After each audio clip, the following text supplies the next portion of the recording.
로렌스 형제라고 하는 아주 유명한 사람이 있습니다. 여러분은 이 사람 잘 누군지 몰라도 한번 들어보시면 굉장히 좋은 책을 하나 썼다는 것을 알 수 있는 하나님의 임재 연습이라고 하는 아주 작은 책이에요. 100페이지 이내. 그러니까 천천히 읽으면 2시간이면 넉넉하게, 빨리 읽으시는 분이면 1시간이면 읽을 수 있는 아주 작은 책을 썼는데, 이 사람이 수도사들이 이제 거하는 수도원에서 주방을 맡은, 수도사는 수도사인데 아주 그 레벨이 아주 낮은, 그러니까 허드렛 일만 하는 그런 주방 담당 수도사였습니다. 원래 이름이 니콜라 에르망입니다. 니콜라 에르망인데 이 사람이 이름을 바꿨어요. 여러분 중에도 이름 바꾸신 분들은 아마 더 좋은 이름으로 바꿨을 것 같은데, 개명을 해서 이 니콜라 에르망이 로렌스가 됐어요.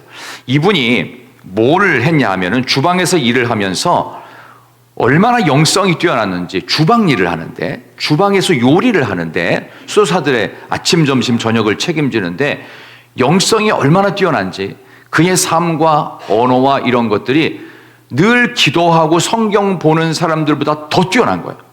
그래서 그분이 책을 쓴 거예요. 이 책을 썼는데 총 14통의 편지로 된 책입니다. 그 중요한 챕터에는 이런 게 있습니다. 하나님 앞에서 깨끗한지 돌아봅시다. 주님 임재해 주십시오. 주님을 바라보는 습관을 갖겠습니다. 주님 너무나도 사랑합니다. 낙심돼도 꾸준히 살겠습니다. 이 세상을 즐거워하는 내 마음을 다스리겠습니다. 이런 등등의 아주 짤막짤막한 마치 에세이처럼 이런 내용을 썼는데, 이거를 읽는 사람들이 충격을 엄청 받은 거예요. 너무나 짧은 글인데 여운이 굉장히 오래 가는 거예요. 너무나 짧은 글인데 말이죠. 그런 의미에서 이 책에 갖고 있는 핵심이 뭐냐? 우리 하나님께서 교회에 있을 때만 함께 하시는 것이 아니라 일터에서, 이 로렌스라는 사람이 주방 일이면은 직장이 어디겠어요? 주방이에요, 주방. 일상이 주방이라고요. 주방에서 밥하고 설거지하고 요리하고 이게 다예요. 이 주방에서도 하나님을 경험한 거예요. 그래서 수도사들은 늘 하나님을 기도하고 말씀 보고 하면서 수도 생활을 하면서 하지만, 이 사람은 주방 안에서도 수도사보다 더 뛰어난 영성으로 하나님의 임재를 경험하는 거예요.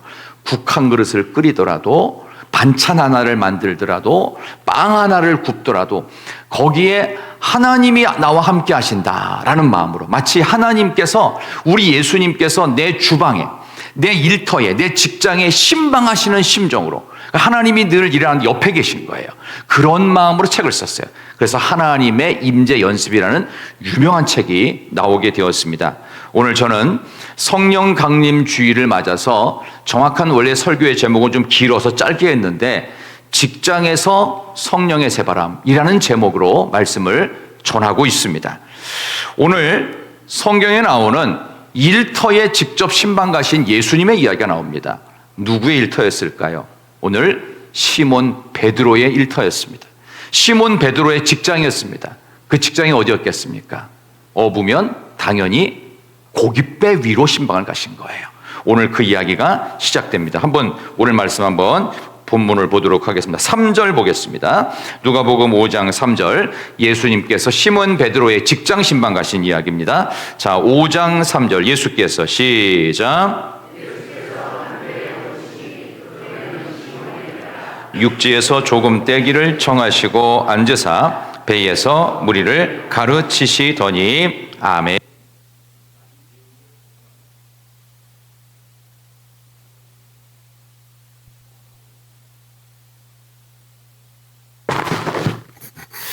이 내용을 보시면요, 여러분들이 예수님은 하나님이시니까 우리가 예의상 주님을 먼저 찾아뵙는 게 정상이라고도 할 수 있어요.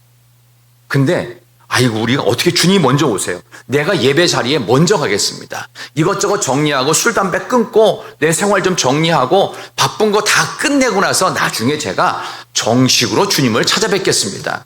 이런 일은 없는 것입니다.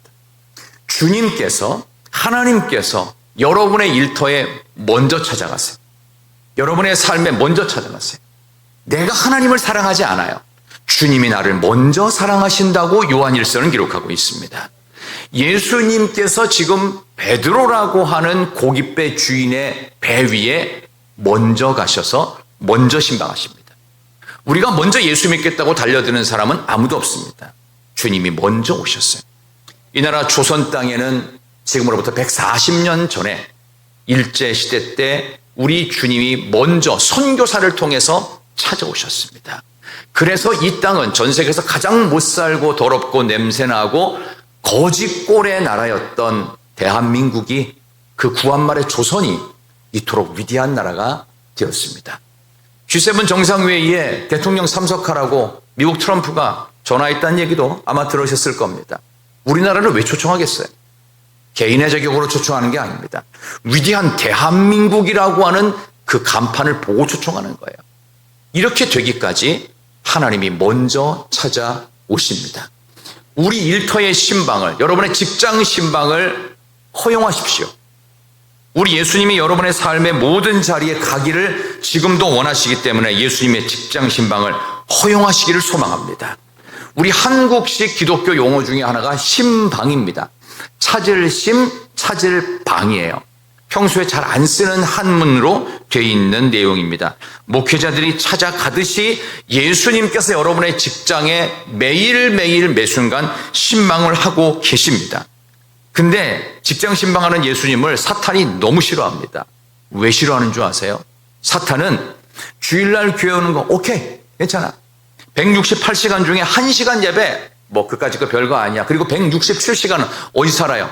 세상에서 네 마음대로 살아. 이거를 원하고 예수님 세상에 다녀오겠습니다. 안녕히 계세요. 제가 올 때까지 찾아오지도 마세요. 이거를 사탄이 원하는 거예요. 그러니까 사탄이 어떻게든지 직장 일 속에는 어떻게 해요? 지 마음대로 살아가는 거예요. 뭐 욕도 하고 속여 먹고 이중장부 쓰고 어떻게 돈만 되는 일이 있다면 뭔 짓이라도 하는 일들을 서슴지 않고 하는 일들을 우리는 막 하고 있어요. 왜? 예수님은 내 직장 신방 안 오시니까. 천만의 말씀. 주님이 늘 오시는데 우리는 무시하는 겁니다. 우리는 기억하기를 원치 않는 것입니다. 우리는 주님의 직장 신방을 거부하는 것입니다. 근데 오늘 성경에 보니까 베드로의 배에 직접 한 배에 오르셨는데 그 배는 시몬의 배라. 육지에서 떼기를 원하셨다고 그랬어요. 왜? 일부러 일터의 한가운데 바닷가로 가는 거예요. 일터의 중심부로 주님이 들어가서 거기서 가르치셨습니다. 뭘 가르치셨겠어요? 하나님의 나라를 가르치셨습니다. 우리의 삶의 모든 자리, 여러분의 일터에도 주님은 안 계시겠지가 아닙니다. 주님이 늘 신방하고 나를 보고 계십니다. 나와 함께 하십니다. 그래서 마르틴 루터는요 이런 표현을 했어요. Let God be God. 하나님이 하시도록 내버려 두라. 하나님의 영역을 우리 일주일 168시간 중에 1시간만 하나님께 나와 예배드리는 이 자리만이 아니라 167시간 나머지 세상 속의 모든 시간에도 예수님이 신방하고 계시는 것을 허용하라는 얘기예요. 그러니까 Let God be God이 그거예요. 하나님이 하시는 일들을 하시게 하라. 저와 여러분의 삶 속에 내가 문 밖에 서서 두드리노니 내가 그분의 음성을 듣고 문을 열면 내가 그에게로 들어가 그와 더불어 먹고 마시겠다. 계시록 3장 20절에 있는 이 말씀은 성경에만 있는 고전에만 있는 게 아니라 여러분의 매 순간 직장과 일터에서 어디서 뭘 하든지 주님의 신방의 말씀인 줄로 믿습니다. 성령의 임재는 교회 와서 잠깐 한두 시간 예배드리는 시간에 반짝하면서 아 은혜 받았어, 아 좋았어, 그리고 주님 안녕히 계세요. 한 160여 시간 동안 잠깐 갔다 올 테니까 안 오셔도 됩니다. 제가 알아서 살겠습니다. No. 성령이 뭔지도 모르는 거예요. 그러니까 옛날에 아볼로가 그렇게 잘난 척하고 탁월한 그 수사학적인 단어로 알렉산드리아 출신으로서 복음을 전할 때 세례 요한의 세례만 알고 성령의 세례는 모르니까 브리스길라와 아굴라가 직장 신방 가서 성경을 정확하게 풀어주잖아요. 매일매일 일터와 삶 속에서도 하나님이 임재하신다. 그래서 오늘 저와 여러분의 삶 가운데 모든 영역, 삶의 모든 완벽한 모든 스펙트럼에 다 하나님이 임재하십니다. 혹시 여러분들이 대충 직장 일을 하면서 적당히 해야 되겠다라고 하는 그 생각 속에서 하나님이 임하십니다. 거기서 주님이 보시면서 아무 말씀 안 하시죠. 그냥 묵묵히 잠잠히 문을 열 때까지 가만히 계십니다. 주님은 실제로 잔소리 안 하시는 분입니다. 왜? 이미 성경의 잔소리를 다 하셨어요. 그러니까 성경에 있는 말씀들을 여러분들이 기억하고 이대로 지켜가기 위해서 예수님의 일터 신방, 직장 신방을 허용하시기를 소망합니다. 오늘 이 본문의 말씀을 보면서 저는 영국이 자랑하는 골든 마우스라고 하는 찰스 스펄전 목사님의 그 교회 이야기를 잠깐 좀 했으면 좋겠는데요. 영국에서 가장 큰 교회를 만들었습니다. 메트로폴리탄 터버너클 처치라고 하는 유명한 교회를 영국 런던에 만들었는데 세례문답을 할 때 우리 한국 교회하고 다른 게 있어요. 세례문답을 할 때 보통 보면은 우리는 몇 가지 중요한 요소들을 이제 한국 장로교 출판사에서 나오는 세례문답집 갖고 하는데 이 교회에는 이 찰스 스펄전 목사님이 질문을 좀 독특하게 합니다. 근데 어떤 큰 집에서 일하는 그 하인으로 일하는 어떤 여자가 예수 믿기를 작정하고 세례를 받으려고 온 거예요. 왔는데 질문을 이렇게 하는 거예요. 자매님께서 우리 교회 멤버십을 이제 받으셔야 되는데 자매님이 예수를 믿고 회개하신 증거가 무엇인지 정확하게 말씀해 보십시오. 예수를 믿고 회개한 생활 속의 증거가 무엇인지를 저한테 얘기해 주십시오. 여러분은 어떻게 하시겠어요? 예수 믿고 여러분의 삶 속에서 회개한 예수를 믿기 이전과 믿은 후에 달라진 구체적인 증거를 얘기를 하라는 거예요. 저는 앞으로 좀 세례문답할 때 이거 할까 생각 중인데 이 자매가 이 하인으로 일하는 이 분이 이렇게 대답을 했습니다. 목사님, 저는 뭐 특별한 변화는 없지만 제가 큰 집에서 청소하는 거 아시지요? 알고 있지요? 제가 큰 집에서 청소를 할 때 예수 믿기 이전에는요, 옛날에 쓰레기가 냄새 나는데도 불구하고 한 귀퉁이에 몰래 숨겨놓고 귀찮아서 나중에 한꺼번에 치웠는데 이제 예수를 믿고 나니까 이 집이 너무나도 중요한 우리 예수님의 신방 공간인 것처럼 저는 느꼈습니다. 예수님이 신방 왔다고 생각하고 쓰레기 모아놓지 않고 항상 깨끗하게 항상 예수님을 맞는 마음으로 그렇게 잘 치우고 있습니다. 별것 아닌 것 같지만 아주 사소해 보이지만 여러분의 삶 속에서 예수님이 신방에 오셨다면 이번 주간이 지나고 다음 주에는 뭔가 달라진 모습이 있어야 됩니다. 옛날에 그 목사님들이 신방을 가면요, 몇 달에 한 번씩 신방 가잖아요. 그럼 정기 신방 할 때 그냥 몇 날 며칠을 계속 청소를 하고 또 하고 해가지고 반짝반짝반짝하게 해놓고 신방대원도 한두 명도 아니었어요. 한 10대 명이 우르르 몰려간단 말이에요. 그럼 마치 잔치상처럼 막 상다리 부러지게 차려놓고 했던 그런 한국교회가 있었습니다. 제가 어릴 때 그걸 보면서 아니 우리한테는 평소 어머니가 반찬도 안 해주시더니 목사님 온다고 반찬이 엄청 평생 처음 보는 반찬이 잔뜩 있는 거예요. 근데 저는 이제 그 자리에서 못 먹고 나중에 먹었는데 저 반찬을 다 안 먹었으면 좋겠다. 막 그런 반찬들도 막 나오고 그랬었어요.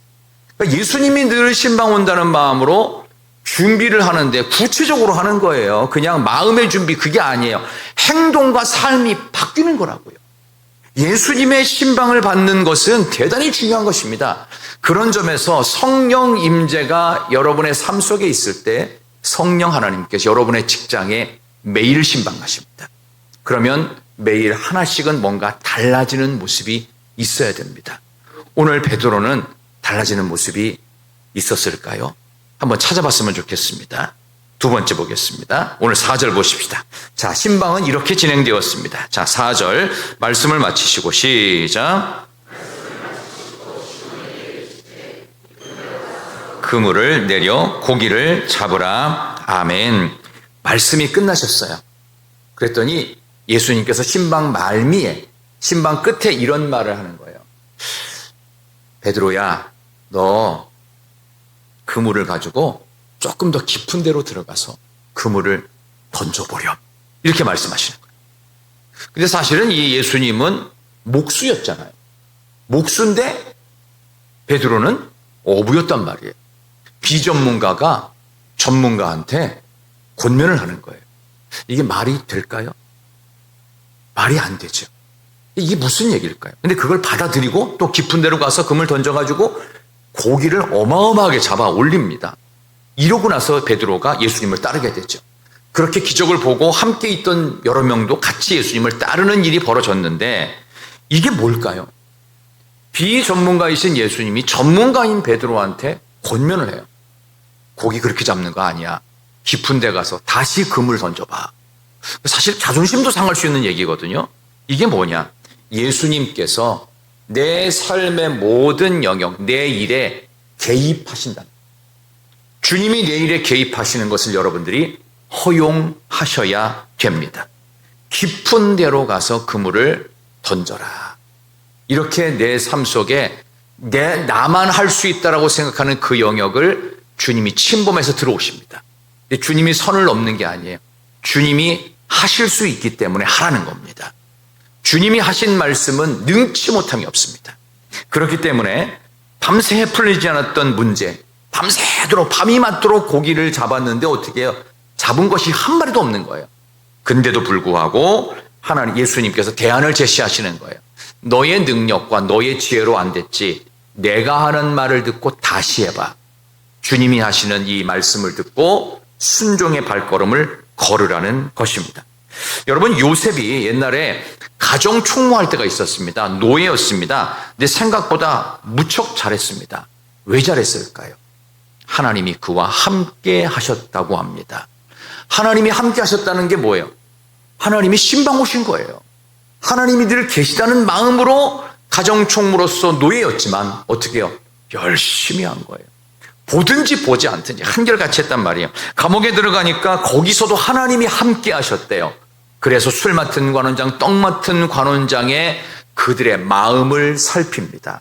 마치 하나님을 대신해서 요셉이라는 사람은 어떻게 해요? 그들의 마음을 신방했습니다. 근데 얼굴빛이 안 좋은 두 사람의 모습에서 드디어 꿈을 풀었고 술 맡은 관원장은 복직하게 되는 기가 막힌 꿈 해몽도 해내게 되었습니다. 그리고 나서 나중에 국무총리가 됐죠. 7년 풍년이 있었고 7년 대흉년이 있었습니다. 그때도 굉장히 잘했습니다. 역시 하나님과 함께했던 그 시간의 흐름 속에서 7년 풍년 동안 많은 곡식들을 창고에 쌓아둡니다. 근데 창고를 새 창고 지었다는 얘기가 없어요. 있던 걸 재활용한 거예요. 있던 걸 재활용해요. 왜냐? 곧 흉년이 들 거를 알았기 때문입니다. 그래서 어떻게 해요? 있던 거 재활용하고 있는 거 꽉 채워둔 상태에서 노동력 낭비 안 하고 꽉 채워서 어떻게 해요? 나중에 흉년의 때에 어떻게 해요? 그 곡식들을 전 외국에 있는 모든 나라들한테 다 팝니다. 팔아요. 자, 여기서 또 중요한 게 있습니다. 흉년이 오기 때문에 그것을 파는 지혜를 보였는데 돈 받고 팔았어요? 무상으로 줬어요? 돈 받고 팔았어요? 무상 줬어요? 돈 받고 팔았습니다. 무상으로 주는 거요. 절대 공짜 아닙니다. 나중에 우리가 다 토해내야 되는 것입니다. 국가정책에서 이거는요, 하는 거 아니에요. 이건 진짜 하는 거 아니에요. 제가 사회복지 전공도 했지만 하는 거 아니에요. 무상으로 주면 도덕적 해이성만 만들어져가지고 나중에요, 공짜 심리, 죄송합니다. 거지 근성만 만들어가는 거예요. 그러니까 하는 거 아니에요. 절대 공짜 없습니다. 내가 뭘 받았으면요, 그 이상으로 갚아내야 돼요. 이게 사람 사는 세상입니다. 우리가 받은 것 이상으로 우리는 세금으로 다 갖다 줘야 됩니다. 그러니까 요셉이 어떻게 해요? 그걸 알았기 때문에 어떻게 해요? 다 돈 받고 팔았어요. 자기 형제들에게도 돈 받고 팝니다. 전 세계 어떤 나라에서 와도 어떻게 해요? 돈 받고 다 팔았어요. 그래서 어떻게 해요? 소중한 걸 알라는 거예요. 목숨 걸고 먼 나라에서 굶어 죽을 것 같아서 왔는데도 불구하고 돈을 받고서 이걸 줘요. 이거를 모으기까지 얼마나 많은 이들의 수고와 땀이 있었는지를 느끼고 귀하게 여기라는 뜻입니다. 예수님께서 내 일에 개입하셔서 우리의 삶 속에, 우리의 일터 속에 지혜를 주십니다. 그냥 하는 것이 아니라는 사실입니다. 세계 최고의 변수, 전 세계 경제의 최고의 변수가 뭔지 아십니까? 피터 드러커라는 학자가 말했습니다. 전 세계 경제의 최고 변수는 인구의 증감이다. 인구가 늘어나고 줄어드는 거에 따라서 경제가 달라집니다. 중국이 이걸 실패했습니다. 1979년부터 30년 동안 뭐 했냐? 산하 제한을 해서 한 집에 무조건 한 명만 낳습니다. 근데 한 명 안 태어나고 2명, 3명 태어날 수도 있지요. 그럼 어떻게 할게요? 주민등록을 안 올려요. 못 올려요. 왜? 공안이 제재를 합니다. 법적인 그 불이익을 주게 됩니다. 그런 일들도 있어요. 어쨌든 한 집에 한 명 정도 낳다 보니까 걔네들이 이제 어떻게 해요? 오냐 커가지고 걔네들을 소황제라고 부를 정도로 엄청나게 얘네들이 잘난 척을 하는 겁니다. 그래서 나중에 어떻게 됐죠? 지금 인도가 중국보다 인구가 많아졌죠. 인도가 더 작아요. 근데 중국이 훨씬 큰 나라입니다. 근데 왜 그렇게 됐어요? 한 명으로 제한했기 때문에. 그러니까 인도를 중국이 무시를 못해요. 인원이 얼마나큼 늘어났는지. 근데 지금 우리나라와 좀 상대적으로요, 그 베트남 같은 경우는 평균 연령이 29살입니다. 왜냐하면은 전쟁 때 어른들이, 할아버지들이, 할머니들이 다 돌아가셨어요. 그러니까 애들밖에 안 남은 거예요. 그러니까 평균 연령 29살. 근데 중국은 어떻게 됐어요? 지금 한 명의 아이들이요, 젊은 사람들이요, 노인 6명을 먹여 살려야 돼요. 이게 현실이에요. 중국의 현실이라고요. 그러니까 이러니까 중국이 사회주의 국가이면서도 애매모호한 정책을 써요. 왜? 백성들 먹여 살려야 되니까. 제가 이 말씀을 드리는 이유는 뭐냐 하면 우리의 삶의 모든 영역 속에 예수님이 개입하셔서 지혜를 주십니다. 그 지혜를 여러분들이 예수님 신방 받으시면서 그 지혜를 사용해야 돼요. 누구도 풀지 못했던 난제들을요, 하나님의 지혜로 풀어내야 될 줄로 믿습니다. 요셉도 이런 식으로 분석한다고 하면은 고대 국가의 형성체계인 애굽의 중앙 집권 체계를 더욱더 곤고히 해가지고 토지 개혁을 단행하는데요. 이 토지를요, 엉망이 됐던 토지의 모든 부분들을 전부 다 애굽 정부 바로에게 귀속시킵니다. 그래서 애굽이 흔들리지 않는 나라가 되도록. 그러니까 애굽의 이 나일강의 이 문명, 이집트 문명은요, 단순히 이집트 한 나라의 문명이 아니라 아프리카 전체와 그 다음에 오른쪽에 서아시아와 그 다음에 위쪽에 있는 지중해 위에 유럽의 경제를 다 책임질 만큼 엄청난 나라가 이집트였습니다. 애굽 아니에요, 애굽. 그러니까 그 애굽이 잘 살아야 잘 되기 때문에 어떻게 해요? 본인은 그 사명을 갖고 지혜를 발휘했던 거예요. 하나님이 함께 하시는 개입을 인정하는 삶이 저와 여러분에게도 있어야 될 줄로 믿습니다. 직장 속에 많은 문제들이 있으면 여러분들이 성경적으로 풀어내야 됩니다. 직장의 전문적 세부적인 내용들은 물론이고 복잡한 대인관계, 누적된 진급의 문제, 복잡한 상관과의 문제라든가 뒤엉킨 노사 문제, 수당 체계, 고객의 갑질과 상사의 트집 등등등 모든 것들을 성경적으로 풀어낼 지혜가 있어야 됩니다. 윌리엄 바클레이라고 하는 유명한 주석학자는 이 땅 가운데 하나님께서 두 번의 인카네이션, 성육신 하셨다고 그랬어요. 한 번은 요한복음 1장 14절에서 말씀이 육신이 되어 우리 가운데 거하심이 우리가 그의 영광을 보니 아버지의 독생자의 영광이요 은혜와 진리가 충만하더라. 예수님이 탄생하신 것 또 하나 두 번째 성육신이 뭐냐 하면은 주님이 직장 가운데 임재하신 것이다.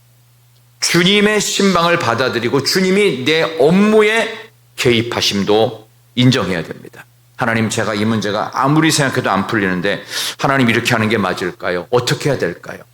목회자는 설교를 통해서 여러분께 말씀을 풀어드리고 여러분들은 직장에서 삶으로 모든 것들을 풀어내야 될 줄로 믿습니다. 그러기 위해서 예수님의 직장 신방을 허락하시고 예수님께서 내 삶의 모든 일상의 업무들을 간섭하시도록 하나님께 지혜를 구하는 여러분 모두가 되기를 소망합니다. 마지막 세 번째는요, 예수님이 일터에서 우리를 제사장으로, 일터에서 선교사로 부르신다는 사실입니다. 우리 10절 보겠습니다. 10절 다 같이 누가복음 5장 10절입니다. 세베대의 아들로서 시작.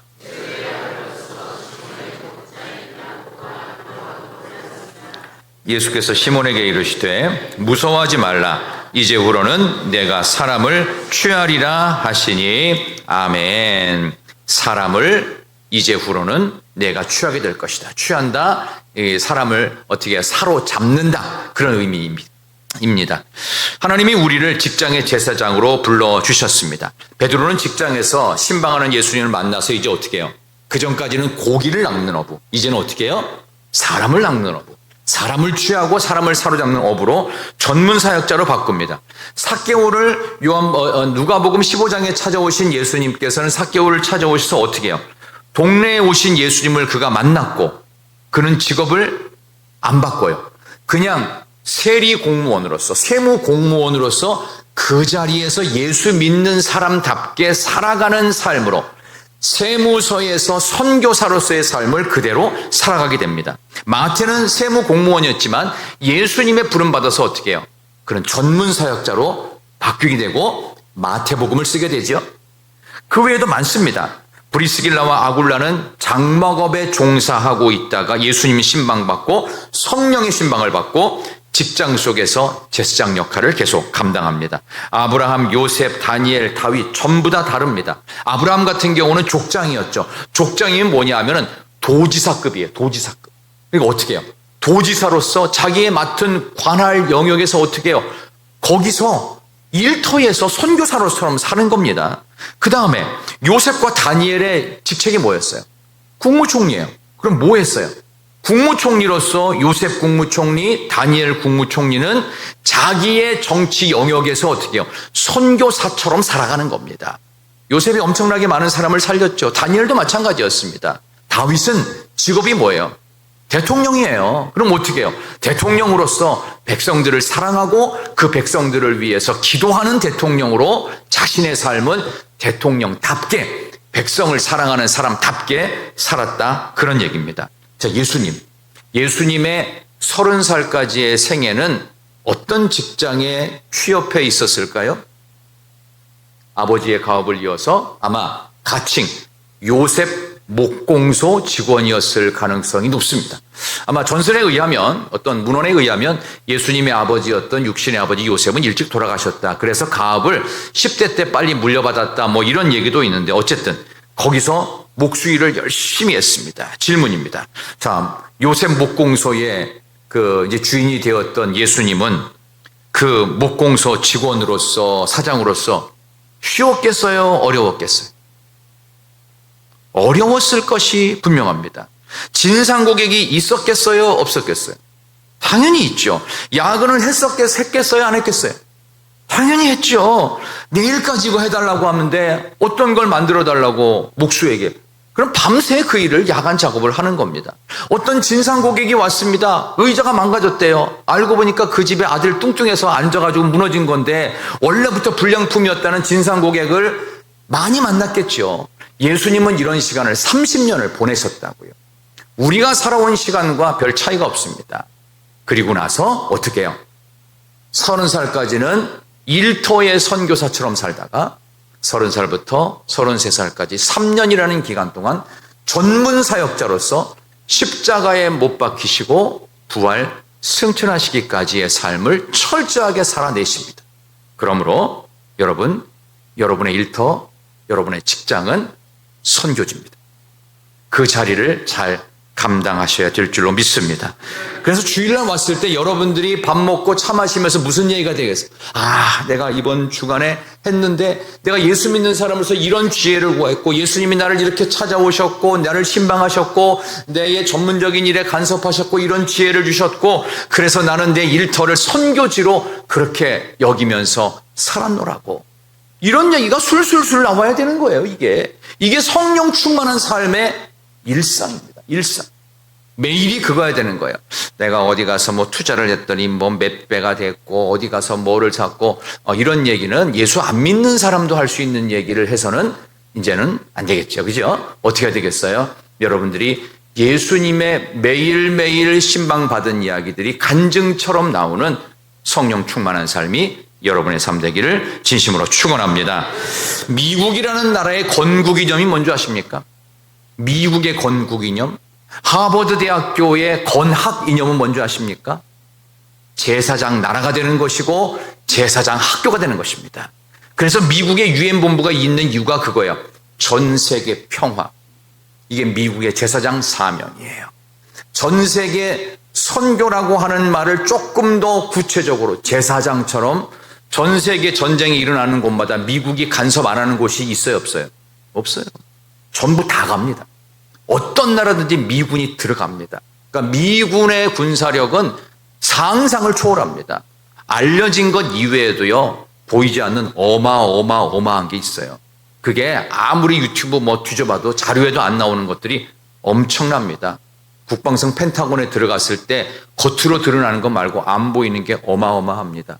트럼프 대통령이 갖고 있는 개인 가방이라든가 뭐 단추라든가 이런 것들에는 전 세계를 한순간에 쑥대밭 만들 수 있는 시스템을 갖고 있어요. 왜 갖고 있냐? 우리 미국은, 아메리카 합중국은 전 세계의 제사장 나라다. 평화를 막는 세력들은 무조건 무찌른다. 이런 것들이 깔려 있어요. 그럼 하버드 대학교는 왜 제사장 학교냐? 실제로 이 학교를 가보면요, 엄청나게 중요한 건물의 위치가 있습니다. 모든 학생들에게 분명히 가르쳐 알게 하라. 삶과 공부의 목적은 하나님을 알고 영생하신 예수 그리스도를 아는 데 있다. 학교에 써 있습니다.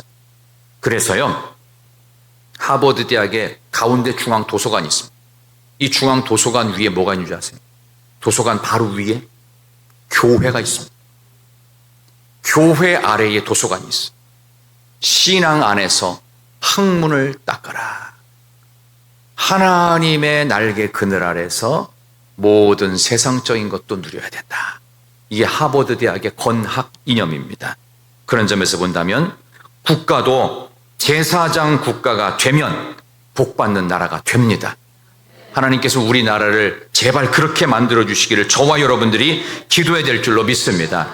제가 이슬람 선교 잠깐만 얘기하고서 우리 기독교 선교의 차이점과 어떻게 우리가 이것을 삶 속에 실천할 것인가를 마지막으로 말씀을 드려볼게요. 말레이시아에 가면은 그 유명한 코타키나발루라고 하는 유명한 휴양도시가 있습니다. 휴양지가 있어요. 이 코타키나발루에 가면은 그 위쪽에 줄루족이라고 하는 원시 부족들이 있습니다. 이 줄루족들이요, 이슬람의 종교를 갖고 있어요. 부족 종교가 없고 이슬람 종교가 돼 있어요. 그러니까 어떻게 된 일인가? 관광객들이 갈 때마다 이 사람들이 뭐 여자들은 뭐 쓰고 있고 막 이러니까, 아니 언제 여기 와가서 원래 이슬람은 선교사 없는 거 아세요? 이슬람은 선교사가 없습니다, 원래. 근데 선교를 엄청나게 해댑니다. 이유가 뭔지 코타키나발루의 줄루족에서 우리는 히트를 찾을 수 있어요. 그 동네에 많은 이슬람 사람들이 가서 장사를 합니다. 장사를 하는데요, 정직하게 합니다. 장사를 하는데요, 애누리 없이 정확하게 하고요, 그리고 좋은 제품을 공급합니다. 그러면서 밝은 얼굴을 보여줍니다. 긍정적이고 열심히 살아가는 모습을 보여줍니다.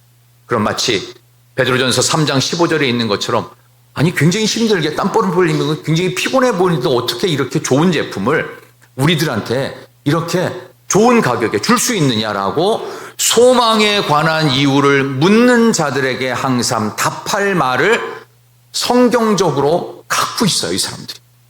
그러면서 우리의 알라 신께서, 이러면 게임 끝나는 거예요. 직장에서 뭘 하든지 늘 그들은 정직했고 깨끗했고 조금도 문제를 일으키지 않습니다. 그러니까 어떻게 해요? 야, 우리도 이슬람 저 마호멧을, 그러면 우리도 잘 사는 나라가 되지 않을까? 그 줄루족이 이슬람 사람들이 이렇게 많은 거예요. 공식 선교사 없어요. 삶 속에서, 일터에서 그들은 늘 선교를 하고 있어요. 뭘로? 삶으로. 여러분의 삶은 어떻습니까? 우리의 인생은 어떤 모습입니까?